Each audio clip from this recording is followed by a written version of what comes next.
Hi everybody, this is Lisa Baudouin. Welcome to Lisa's chat room. Today in this video, I'm going to be giving you some parenting playbook ideas when it comes to understanding the defenders versus the invaders and getting some of this information into your playbook and how I kind of set it up, how I see it in many different ways. But before I begin, one of the things I'm going to be doing too is I'm not going to do a review of this zero water filtration system, but I'm going to be talking about it, okay? Because I'm going to just make an overall conversation about this. So I will be touching base upon that. I will put a chapter link in the description below when I get to this, but mainly I want to talk about what is it, how does it work, and how can you test it and things like that. Just kind of an overall understanding on that, along with the other invaders and little things that I've learned that are nonsensical, these DIY things that you can do in order to try to protect yourself from the invaders. But before I begin, I have to disclose I'm not an expert in anything I share with you. If you try it, use it or buy it, you do so at your own risk and peril. Also, too, I'm not affiliated, endorsed, or reimbursed by any company or product that I talk about in my videos. And finally, if you get something from this video, please give it a like, subscribe, share with friends and family. Drop that comment below because I do read and vet and reply to every single one. All right, so this all started for me because I've been trying to reduce the chemicals, of course, and I make my own laundry soaps and stuff. I just basically use washing soda and distilled vinegar. I use the washing soda to wash the clothes. I use distilled vinegar to basically dry them, and I don't ever have any static cleaning or anything. I wonder if sometimes the chemicals create such a dryness in your clothes. I don't know.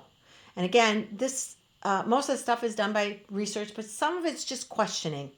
And I don't have the answer sometimes to the questions. So I will research it more and more until I do.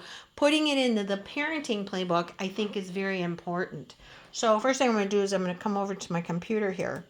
Now, I am switching out of MS Word. I'm going to be telling you that. I've been using MS Word since it came out in 95, and I am done. And there are several reasons. I don't really want to get into the reasons. There's one that's really obvious that's out there right now as far as the makers of Microsoft and whatnot. And it's just, and is it true? I don't know. It's just based on my beliefs. There's more than one reason why you make changes in your life. And so that's one of the changes. But the main reason I'm doing it is because it's costing so much money. And to get a multi-user account, I don't even think you can do it anymore. I've been researching it. And, I'm constantly paying for upgrades. Now, on the other hand, it is an amazing Office suite. It has everything. I've never had an issue. But I am switching over to LibreOffice. Now, LibreOffice was called OpenOffice when it first started.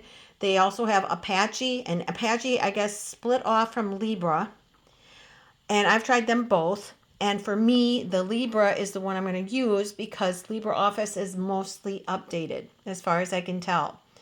One of the problems I do have with it is on my Windows 10, it crashes constant. On my Windows 11, it seems fine. So, it's a newer platform. They're coming up with their upgrades. So, of course, it's probably going to work better on the Windows 11. So, and it has a different kinds of suite. The reason I'm bringing this up is this is a really great program to use for your parenting playbook, at least creating a folder within your computer, and then also coming up with the printable parts, so you don't have to do everything in writing. Now, you can just go online and look up how to download Libra. I just went to their website. I downloaded it. I did have to have Java on here, and actually I had an issue with it. I had to use, for me, I did try to use the Chrome that I have, Google Chrome, and for some reason it glitched up. And I'm not saying this is the reason, but somebody said, well, try to use Edge instead. So I removed everything, and then I used the downloads through the Windows Edge browser, because this is a Microsoft laptop. And again, in the future, I'm going to be buying something else. Anyway, and it's sad because I've been using these. I have many laptops, and I have one here. And I have one over there. I have one in my office. I have one in my basement, and they're all, older, newer. This one is like a tablet. It comes apart. This one is a touch screen that folds, and one of the pains of computers is you constantly having to buy programs. You're constantly having to buy stuff. LibreOffice is an open sourced thing. In other words, there's no limitations. MS Office, you're only supposed to have it on one computer. Libre, you can have it in as many as you want, and there's no cost. However, I will be giving them a donation because I think it's worth it, and it's really nice, and they need to pay their people, and make upgrades and whatnot, so I think that's worth it. But this is really nice, and I'm using what's called LibreOffice Writer. They also have, if I type in Libre here, which my display here, I have my taskbar on the right. And unfortunately in Windows 11, they don't have that where I can do that. That's where I've always put it. So I had to download a file system. I just went out there and researched, and so I have a background thing pulling that over, but it still pulls my start here. So it's kind of like Windows 10, but it's Windows 11. Anyway, point is, it's got Office, Base, and Office is basically the, it's the, like, and actually I have it open. It's the dashboard, so you can get to the Base, Calc, Impress, Draw, and Writer. So those are the ones, and the Base is the database. Calc is like a spreadsheet. So like Base is like MS Access or C+ program. Calc is like MS Excel or Google Sheets. Impress is like, I believe that's the presentational part. Draw is kind of cool. I'm going to let the kids use that, I think. And I did get myself a nice little touchpad and pen. And I do have a little, I got my touchpad here too. So I can have them use one of those pens too, just there. But I got one that's really nice, so it just attaches. So, but anyway, point is this is where I go to the writer. And it's really a great, nice word program. I love it. A text program, I should say, I guess. But it has all the features. It's pretty much similar to MS Word and to Google Docs. But I actually like it better, to be honest. It's the older versions. And remember, I've been doing this since 95. So for me, I actually remember the older versions a little bit better. I remember the menu strip, and you can actually have it set up in the menu strip or in the tab. You can have it where you can make a file that actually is integrated between all the Office suite or just stands alone with whatever suite package you're using, the Writer, the Base, whatever. So anyway, this is a nice program and it's free. So I'm going to put a link in the description below. This is where I'm just creating an outline for you. And again, you're going to do this at your own risk and peril. You're also going to do this in your own timing. I'm just giving you some ideas. And it all came because I wanted to make some DIY glass cleaner. That's right. I was like, I'm really tired of buying glass cleaner. I'd like the kind that I buy really good professional grade one, but there's chemicals in it that I really don't want, and I want to minimize those chemicals, and it's costly. It's gone up at least 3 times from like 4 years ago. It's gone up, and I just can't afford it. I have to cut somewhere. So I wanted to make my own glass cleaner. So I started doing some research, and so far I did try to make a glass cleaner that called for 1 drop of soap. Now I still do use my blue soap. I'm not going to say what it is. And I want to use other soaps.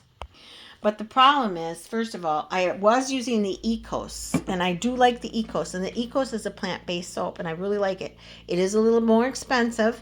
But if you put it in a pump container like this, remember, you're not going to use as much. I mean, if you have to dump this out, there's no controlling how much you're going to take out. So if anything, get yourself, I have under my sink all kinds of stuff here, but I'll show you. I have, do something like this where you have it in a pump. And you can just do that by using this with a straw. Put a straw on it and tape it on, and that way you can pump it. Okay, so but anyway, point is I do use my blue stuff, and the reason again is because for some reason I go to the store and this isn't there anymore. And then I tried this one, and the thing is these ingredients, this one really isn't plant-based per se. It's just white, so there's no dye in it, but I'm allergic to it. As far as I know. And I streamed it through my database, so I still use it, but I don't use it for washing dishes. I'll use it downstairs for something, or like I will take a little bit of this in my pressure washer, and I pressure wash my grass in the springtime, and I want to let the if you're going to do that, I would actually mow your lawn first, pressure wash it with a little bit of soap, and let it rain, because you don't want to mow your lawn with soap on it. And I don't put much in it too. The soap helps pull the metals and keep those metals in the grass. This I learned from an asbestos expert, and I talk about that in other videos, which I'm going to touch base on. That is an invader. It's a metal. Metals are invaders. Chemicals are invaders. Certain chemicals that are bad for us, those are invaders. So, but this all started because I wanted to make some glass cleaner. So one of the things I did was I used a hint of dish soap, just a little bit, and look what happened. It's not working very good. So I want to, you can see there's a little bit of soap residue on there. So that recipe, no way am I using that. So I had to dump it all out. Then, it calls for distilled water, which I'm running low on. So I thought, I'm going to try to make my own distilled water. And so here on the internet, you can go and you can see people making distilled water all the time, and they show you put the water into a pot, and this is cooled off, by the way. Always use a mitt when you're doing this. But you put your water in there, and then you put your lid upside down. You put some ice water in the top of it, and then you boil it. Okay? So that's an experiment. And I thought, you know what? I'm going to make a video, because this is not worth it. Okay? It's not worth it. Making your own distilled water. And the problem with this too is when you do this, all this stuff should be sterile. And the container you're going to use should be sterile. If you're going to make this type of distilled water and then put it into an unsterilized container, even if you're going to put it in a glass jar, well, there could be contaminants in the jar. So and the amount of time and effort it's taken me to try to make this, first I have to get the pot out, I have to put the water in, get all this together, then I have to turn on my stovetop. That is about 20 minutes. See how much water is in there? 20 minutes of this water boiling. So this is called exertion. That's what I call it. I just basically call it exertion. It's taken 20 minutes of energy from my electricity bill from this stovetop to try to make that much. Is it worth it when I can go and buy a gallon of sterile water for about $1.30, $1.40? I buy it, I'm done. Now, on the other hand, also too with that, it's in a plastic container. So we're going to talk about that too really quickly in a little bit. But what's the easiest, peasiest, less exertion, less cost? Because it's going to cost me money to run this stove. So why not just go buy it at the store? And the other part of it is I don't have a tester for it. I'd have to test this. I'd have to make sure, which actually I do have a tester, and I'm going to show you in a minute. But I'd have to test this to make sure that this is completely sterile. I'd have to make sure that I have no contaminants in it. And I would want to test it for everything, right?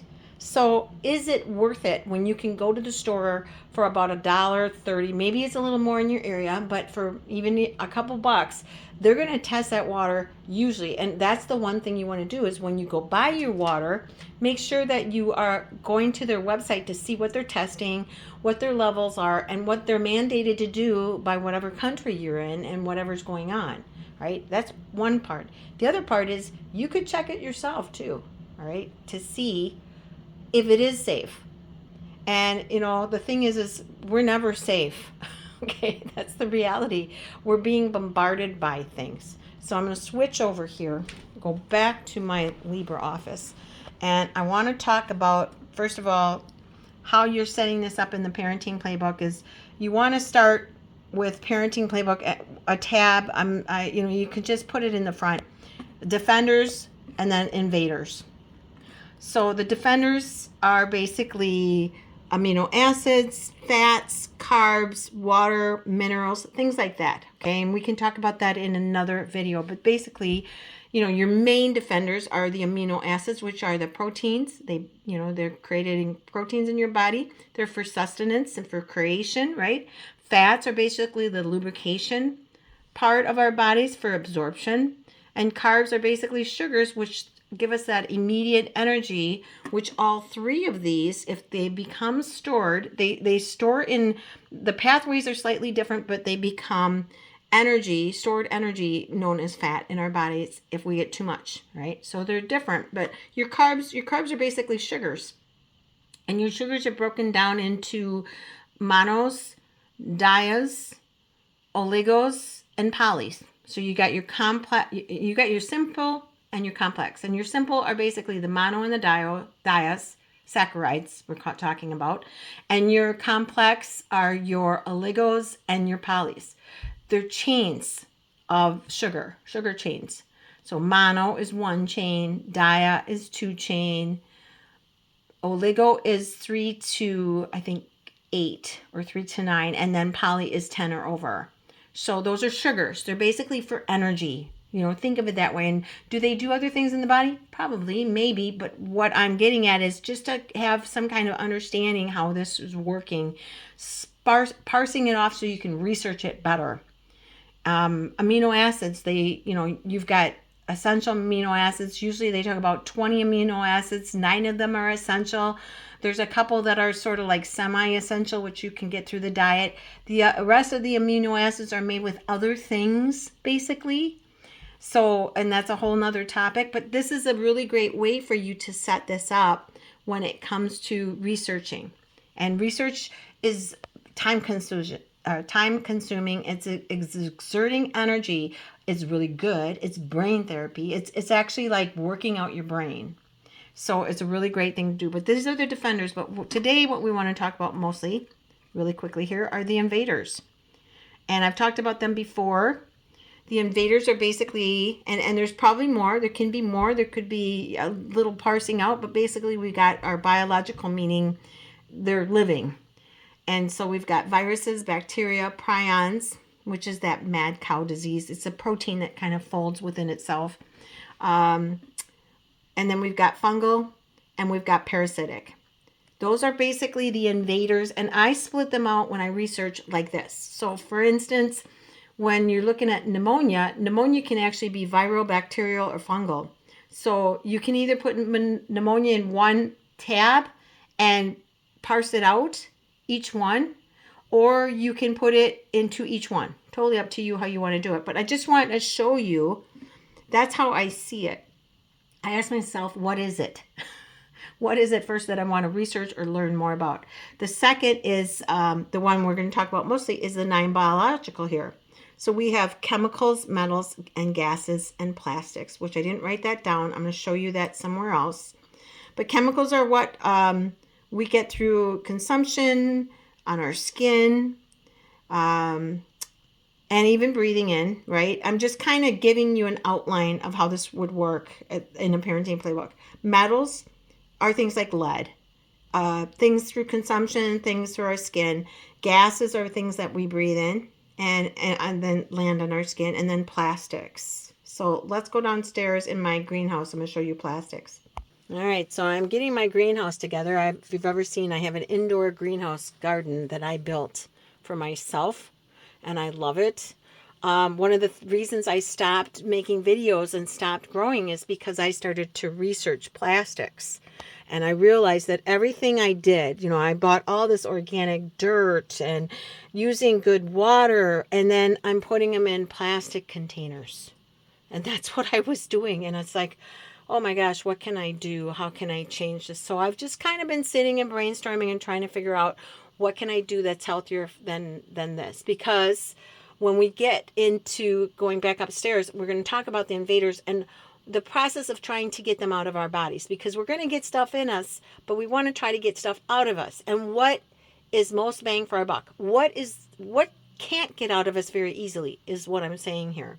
So, but here, this is my research on part of it. I just looked up Consumer Guide to Recycling Codes. This is from Energy Saver. I'll put the link in the description below. Basically, I'm looking at the different types of plastics when it comes to the number on the containers. And then also too, I have this here. And this I made where I'm actually looking up and doing some deep dive. So this is basically what I call a snapshot view. And that's what I would do. Put that in your playbook. So you just get an overall understanding of what plastics, the categories are, the different divisions of these plastics. And they say there's 7. So do that. And then also we'll be looking at cardboards, plain paper, mixed paper, because guess what? I'm allergic to this. Some of these. Now, it seems that some of them are going away. My allergies are going away a little bit, but some of them are just as bad. And I think it's because they're putting high amounts of bleach and also to something called formaldehyde in some of this. And of course, they don't have to disclose it. So I have a heck of a time when it comes to cardboard boxes and whatnot. I avoid them at all costs. And there's things I have to do, even if I don't feel it right away, there's things I do right away to get that stuff off of me because it's sitting on my skin. I can guarantee you. I'll make a video again about that. But here we're just looking at the plastics. I'm getting an overall understanding with this snapshot. And then I'm doing a deep dive here. And I'm looking. And I'm going in. And when I did that, that's when I said, well, wait a second. Here I'm using plastic containers. You know, that's what I was using, these things. No way do I want to do that. So just a hint of what I've been doing here for my container gardening. I'm getting it set up again. But what I'm going to use, I came up with this brainiac idea, is wine bottles. So I cut the bottom of the wine bottle off, and I'm pretty good at that. You know, I hand paint glass and whatnot. And I have in my other room, one of the things I do artistically is like, see this bottle here? That's the very first one I ever did. It's just like a hanging wind chime thing. So, but back here, what I'm going to be doing is I might cut this off too a little bit, like here. And then I'm going to turn this upside down.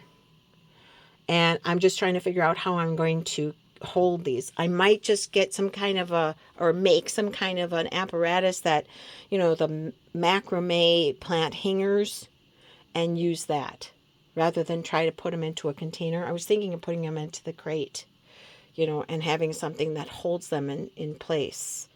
But I might, you know, I'm not sure exactly how I'm going to do it. But anyway, I'm almost there, and I started to cut them.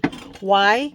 Because these are glass and they're not going to leach. Now, even your ceramics have stuff that the byproducts of the ceramics can be leached into your body. You got to do some research, okay?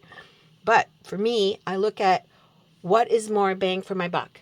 Am I going to use something like this, or am I going to use something like this? Am I going to try to avoid this? Really, it's unavoidable in a way. I buy milk.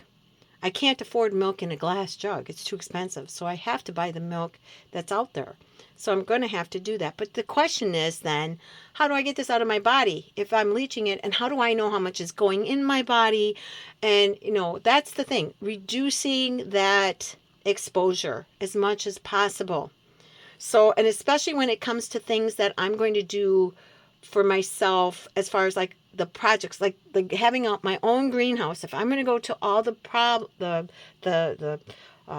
exertion of getting the organic dirt and trying to get myself clean and cleaning myself out that way, I'm definitely going to use glass bottles versus plastic.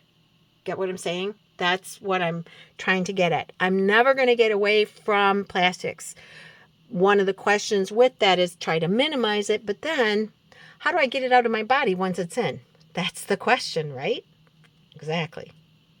So now going back up by the Libra document here, we're looking at chemicals, we're looking at metals, we're looking at gases, we're looking at plastics, and we're trying to ask ourselves, how do we reduce the exposure overall in our yard, in our vehicles, in our homes, outside in the environment? How do we, get that as we get into our home? Because our home is our safe spot, right? That's where we need to feel safe. That's where our children really definitely need to feel safe, correct?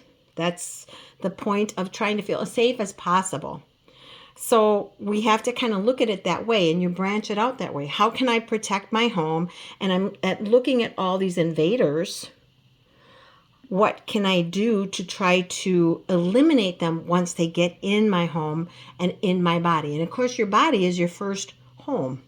That's your home. So you have to try to figure out how to do that.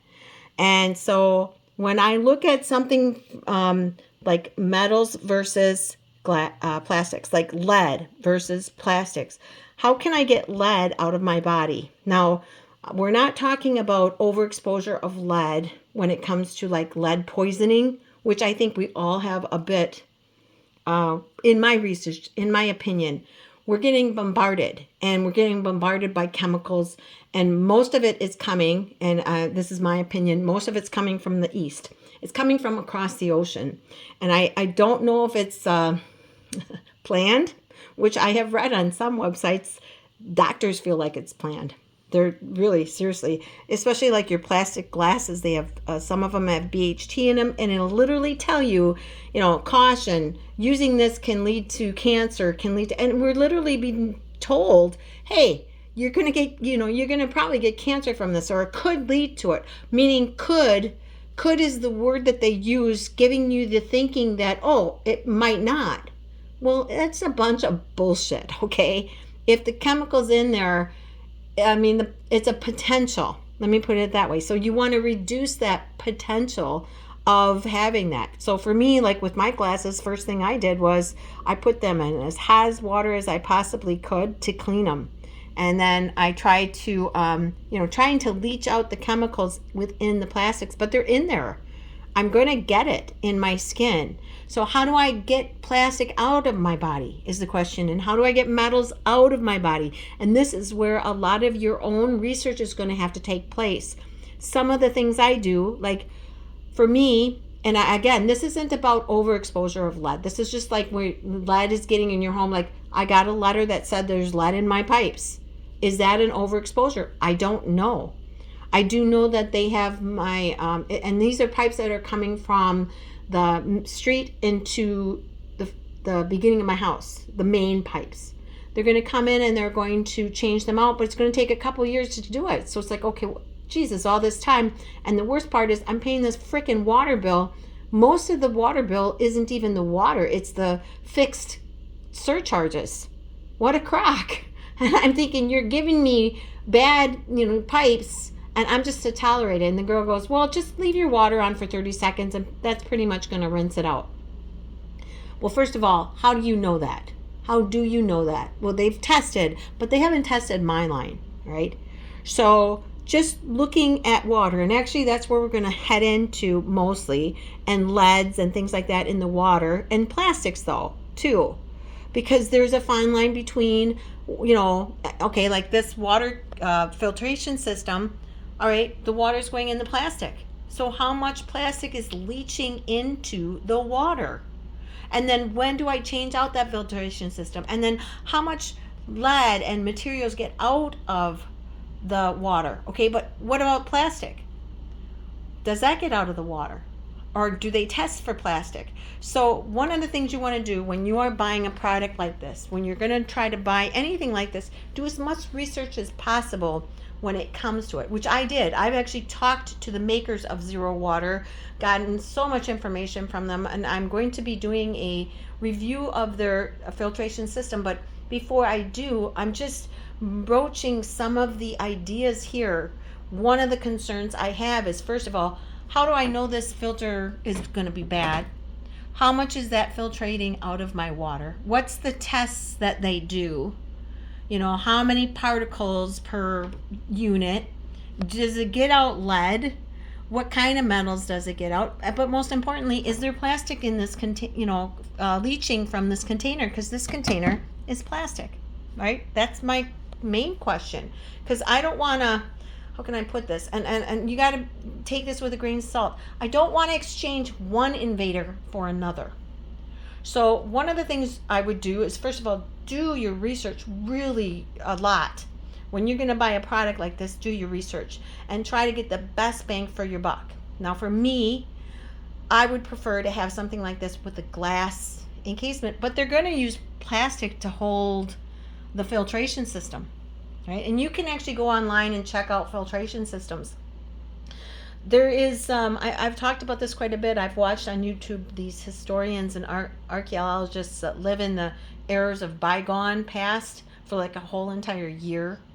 It's out on YouTube. I'll put a link below. I love watching archaeology. I watch Time Team. That's really easy. Just look that up, and that's all about archaeology. But what I'm talking about is these people live on the farm, and they actually use different things. And Ruth Goodman, I love her to pieces.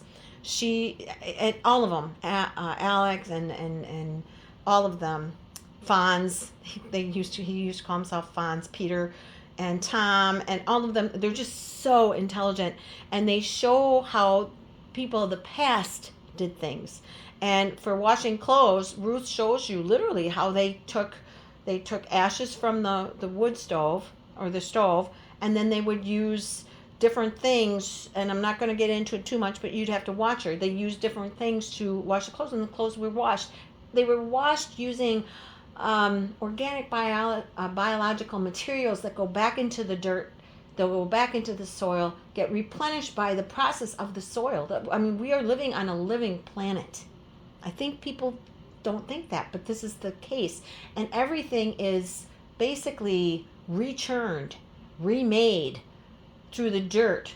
You know, like having a water system to flush toilets, really not the way the earth was made. We are supposed to dig a hole in the dirt and put our feces in the dirt, and that actually, what does that do in time? It creates fertilizer. It replenishes the earth.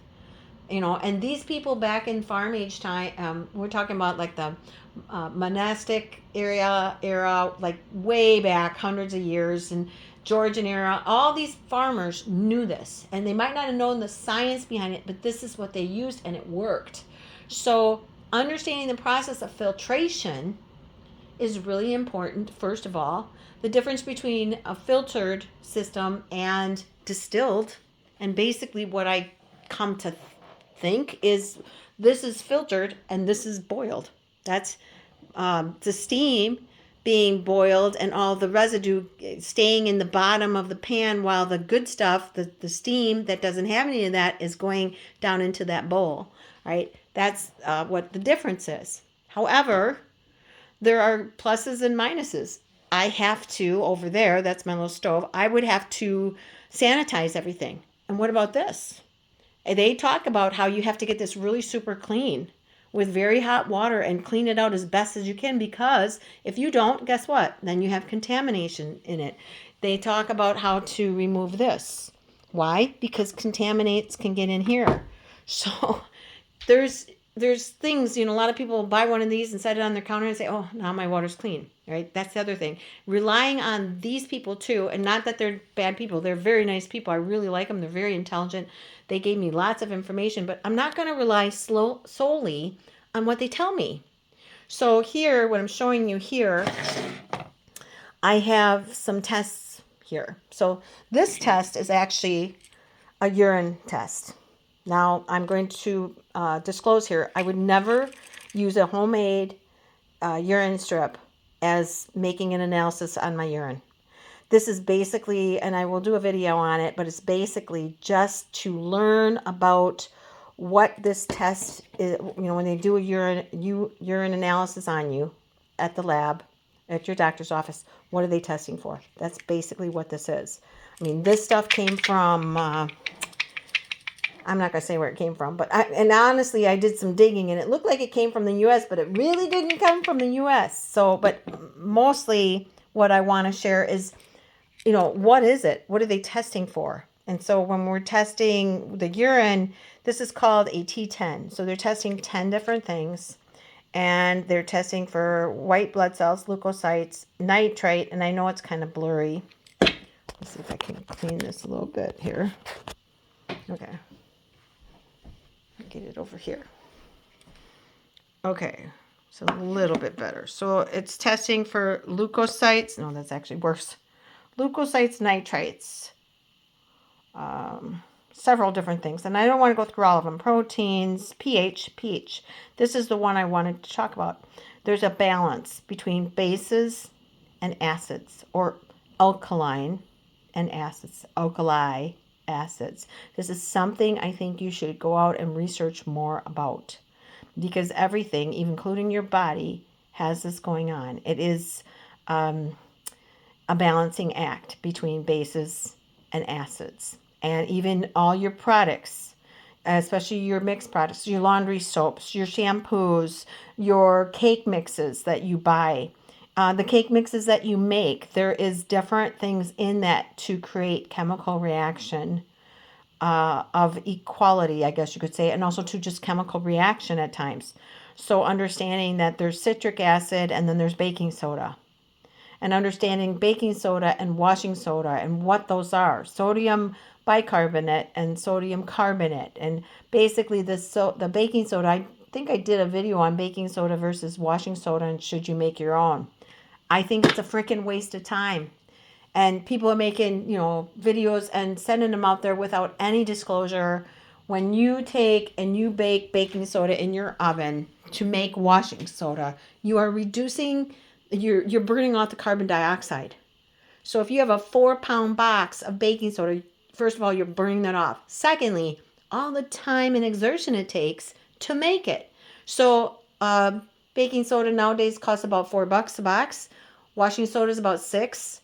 Isn't it worth just $2-3 extra just to buy the box and not go through all this? Because you also have to turn on your stove. And so you're going to use electricity and you got to turn it on for an hour. Then how the heck do you really know if your baking soda has degraded down into washing soda? And I will say washing soda is better. If you're going to wash your clothes, I use washing soda. Let me put it that way. I use the washing soda and I use the baking soda. Baking soda seems to soften a little bit. And there's science behind it, I'm sure. Just like Epsom salts, if I put a little Epsom salts in my laundry soap, it seems to soften. However, with the Epsom salts, I'm coming up with a thing where if you stick it pure in your clothes, unless you have really hot water, it's just not going to disintegrate. So I want to boil water and put the Epsom salts in the water in a wine bottle. I think that's the best thing to do. Use a wine bottle, a glass wine bottle, stick it in there, shake it up before you use it, and use a couple tablespoons in your wash. That's what I'm going to do. But anyway, point is I found that that whole process is nonsensical. Oh, make your own washing soda. Yeah, by the time you've done it, you've put, carbon dioxide in your house and you've wasted energy and you've wasted time and you're not even sure if what you've got is the final product of washing soda. And it's the same thing for making distilled water. It's crazy, okay? Unless you have the actual tests to check to see. And distilled water usually does take out lead and everything else, as far as I can tell, but you'd have to test it. So here I have a test package that I bought when I purchased this. And this is much like this 10T urine analysis, except it's just for regular water. So don't try to use this in regular water, by the way. Don't do that. It's not made for that. This is made to test drinking water. And this is a 17-in-1 drinking water test with 100 strips. And then it has a special bacteria test too. So you can use this to test your water. And this one has, I'll just go through it really quick. Total alkalinity, pH, hardness, cyanuric acid, carbonate root, total chlorine, free bromine, nitrate, iron, chromium, lead, copper, mercury, and fluoride. So this one, and I'm sorry that's not coming in very clear, but I would recommend, and here's the thing, is this a reliable test? Where is it coming from? How old is it? You really have to do your homework. One of the only ways you're really going to know is if you have this taken to a lab and have it tested. And then if you're having your water sit every day on your counter, are you completely washing this out? And are you testing this every day? Is there a tester on here or in here that's testing this? This is something I would consider before buying any filtration system. Is it really 100% clean water? You're not going to know that unless you test it.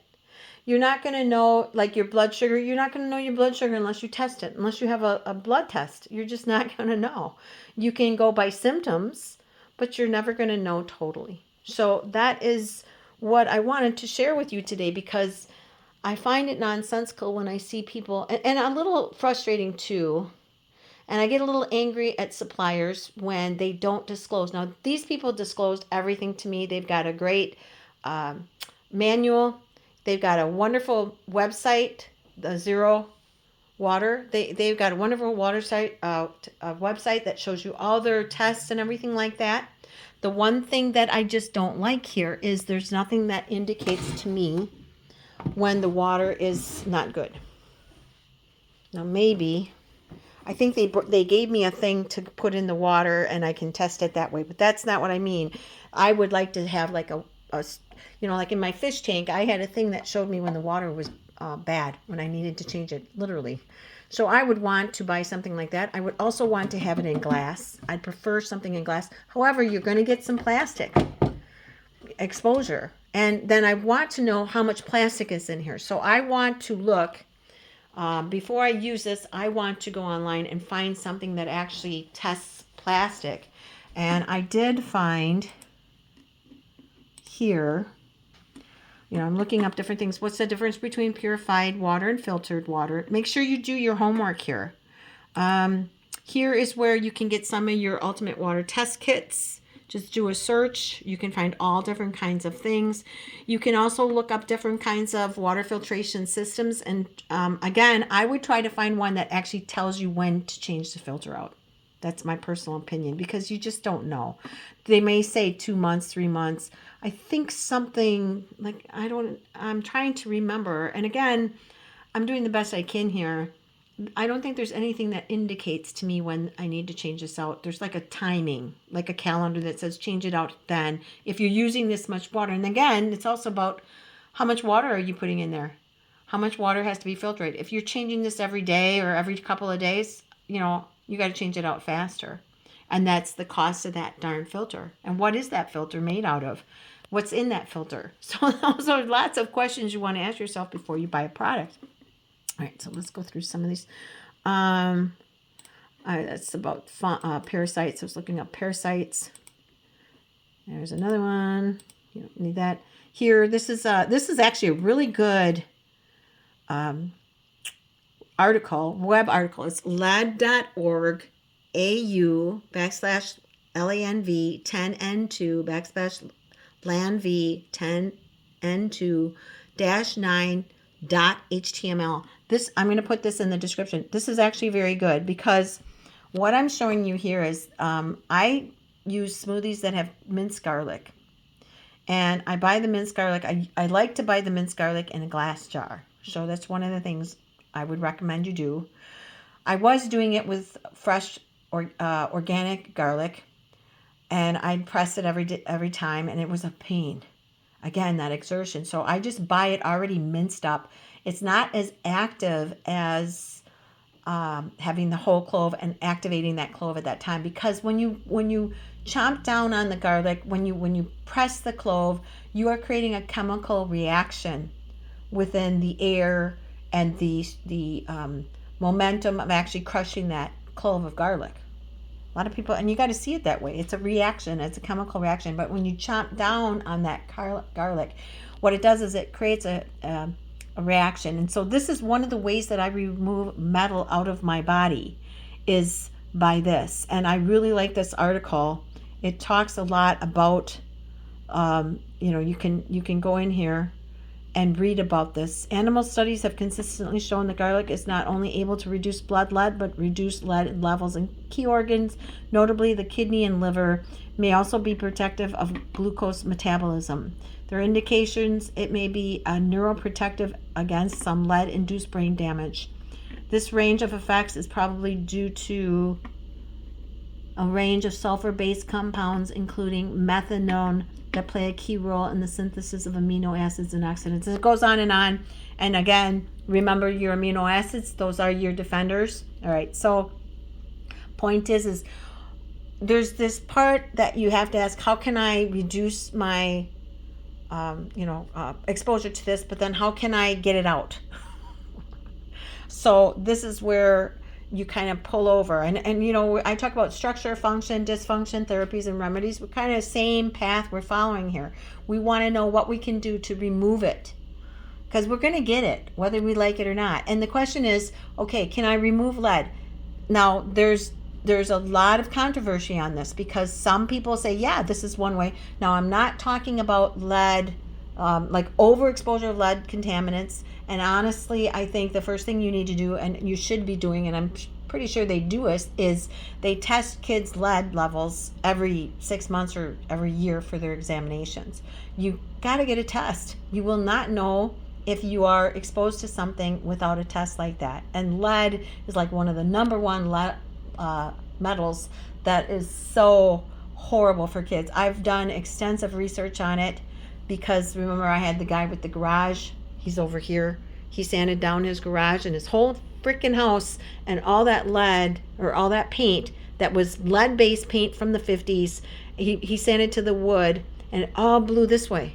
Didn't stay in his yard. He did it on windy days, and the lake is way over there, and it's just blowing, and it would blow into my yard, and then he wouldn't do anything for a few days or a couple of weeks or a month, and then he'd go out there and do it again, so it would blow again.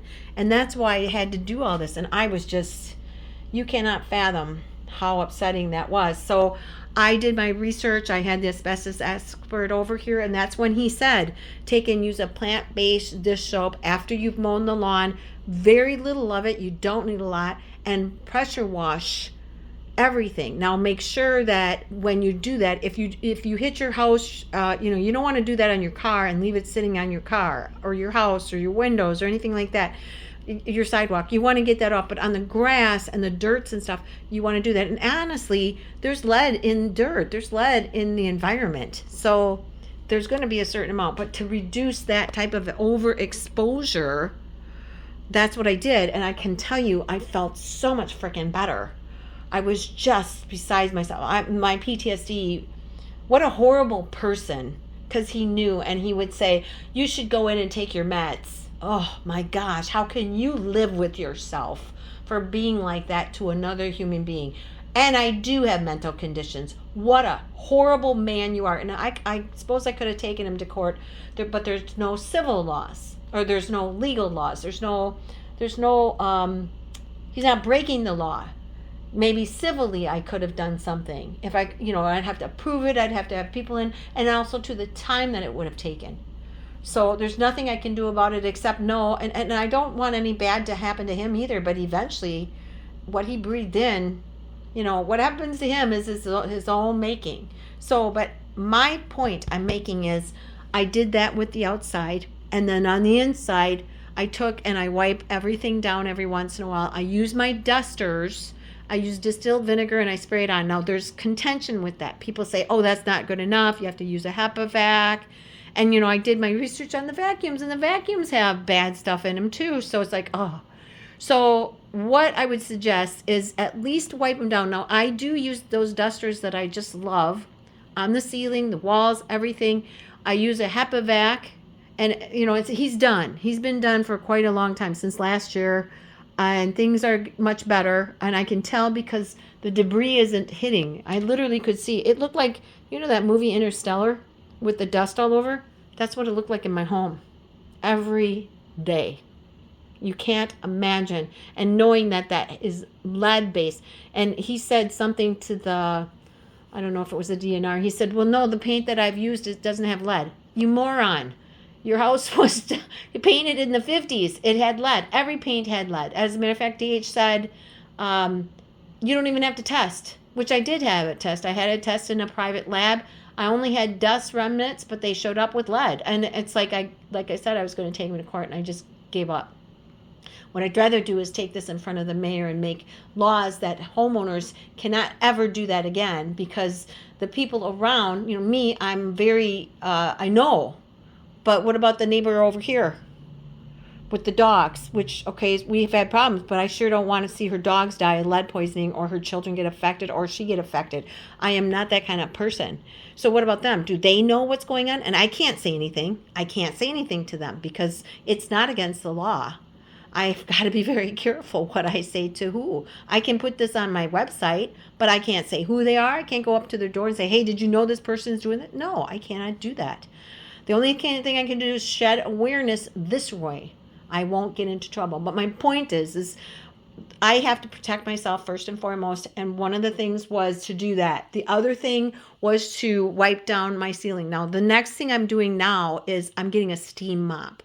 And I'm getting one with attachments. And what I'll do is I'll make my own, the toweling and whatnot. I don't want to use theirs because I found that the stuff that you buy that you throw away, I'm allergic to it. There's something in it I'm allergic to. I don't want it. So I will make my own. I will wash them and clean them myself using very hot water. And what I'll do is I will just use them from ceiling and come down and clean everything. I would recommend that, for me, I'll be doing it like, I would say once every 3 months now that he's done, but I will still do it. And I have cleaned this house from top to bottom, every single inch, for months and months and months. So it is clean. But it's always going to get some type of exposure, especially you got windows open, the heater's going, you got your air conditioner on. So using a mop attachment, doing your ceiling, getting that all done and coming down this way, and then using the HEPA vac in conjunction with that works. And then also to using my HEPA air filters. And then the final thing is using stuff like this in my body, using garlic to try to rid myself of the metals in my body. That's where we're heading. All these, we're looking at these different things. We're trying to parse them out and then say, what can we do about it? What can I do about it? Well, I can do this. I can do this. I can try to minimize using plastics. I can try to minimize using the leads. What is the lesser of the two evils? How can I get rid of plastics? I can get rid of lead. And again, we're not talking about over lead exposure. If you have over lead exposure, you need to get to a doctor. And you need to be, it's a chelation. They will take and use special things on you. That's a whole topic. I really do think you should research that too, because, and you should have your children tested for lead exposure. You should have yourself tested. And I did get tested, but I got tested too soon. And there was some kind of insurance glitch. So I just started doing this. And literally when I use the garlic, I feel it pulling. Now, I'd also recommend not to use too much every day. Use it as a medication, as a maintenance. I don't use garlic as a food source. I use it as a medication, therapeutic. And actually, it's more of a remedy because it's one of the things to me, at least I find in my research, it actually encapsulates like a binder and removes the toxin. It draws the metals and the bad stuff into it, and it binds it so it's protected. But you don't want to take too much because your body can suffer from toxic overload. So I just do a maintenance of it, and that will be up to you. Do some research and figure it out and have it on your, meals every 3 or so many. But I actually do it raw. I never cook it. And I don't use it in cooked meals because to me, if I use it too much, is it going to cause me to have, that's the one thing I don't know, and I should do more research. Will it cause it where it is less effective? I don't think so, but just in case. So anyway, that's this. And then the next one was, and this is the question that I wanted to look at. And I put you on pause because I just wanted to write how to remove plastics from my body. So there's all different types of articles. There's all different types of things now that they're trying to come up. I know red light is one of them, and I was actually going to the gym that I have has a red light. So I was going there and trying that. But there's all different things. You need to research it. You also need to talk to your doctor about this before you try any kind of maintenance therapy, by the way. You should always try that. Garlic is a pretty You could be allergic, so just be careful about it. But it's pretty basic. It's not going to hurt you. And actually, I started with just a little bit. I actually started with a lot, to be honest, and then I went to a little bit because I almost passed out when I did it.